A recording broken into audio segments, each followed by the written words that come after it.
রাজধানীর international convention city বসুন্ধরায় চলছে 20তম জাতীয় ফার্নিচার মেলা। এই মেলা দেশের ফার্নিচার শিল্পের সবচেয়ে বড় আয়োজন।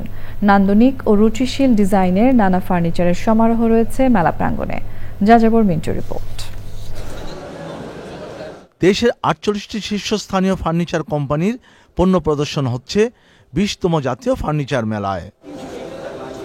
রাজধানীর ইন্টারন্যাশনাল কনভেনশন সিটি বসুন্ধরায় মেলায় পঞ্চমবারের মতো অংশ নিয়েছে স্বনামধন্য ফার্নিচার ডিজাইন হাউস বহু। তারা এবার মেলায় এনেছে ম্যাকডুবি নামে ক্লাউড সোফার নতুন কালেকশন। বাংলাদেশের জন্য আমরা প্রোডাক্ট ডিজাইন করি এবং আমরা প্রতি বছরই নতুন নতুন ধরনের ফার্নিচার নিয়ে আসি। এই বছর আমরা শুধু ম্যাকডুবি বলে একটা ক্লাউড সোফা ডিজাইন করেছি। সেই সোফাটা আমরা আসলে আরামের জন্য ডিজাইন করা। মেলায় এসে মুগ্ধ ক্রেতা ও দর্শনার্থীরা। বহুর সৃজনশীল উপস্থাপনা ও মানসম্মত পণ্য দেখে অভিভূত তারা। আমি খুবই মুগ্ধ যে এত ফিনিশিং। আমি প্রত্যেকটা আইটেমকে দেখেই মনে করছিলাম যে এগুলি চায়না বা তাইওয়ানের কিনা, পরে শুনলাম যে বাংলাদেশের ফিনিশিং। ওদের নাম এমনিতে শুনেছিলাম, সবসময় অনলাইনে দেখেছি প্রোডাক্ট, বাট এখন ফাইনালি মেলাতে এসে দেখতে পেরে ভালো লাগছে।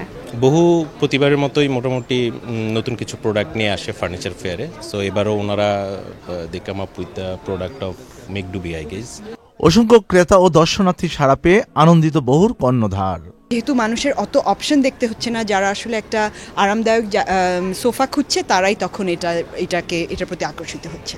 ফার্নিচার পণ্যকে প্রোডাক্ট অব দ্য ইয়ার ঘোষণা করেছে বাংলাদেশ বিনিয়োগ উন্নয়ন কর্তৃপক্ষ বিডা।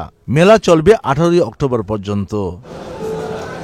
যাযাবর মিন্টু, চ্যানেল আই, ঢাকা।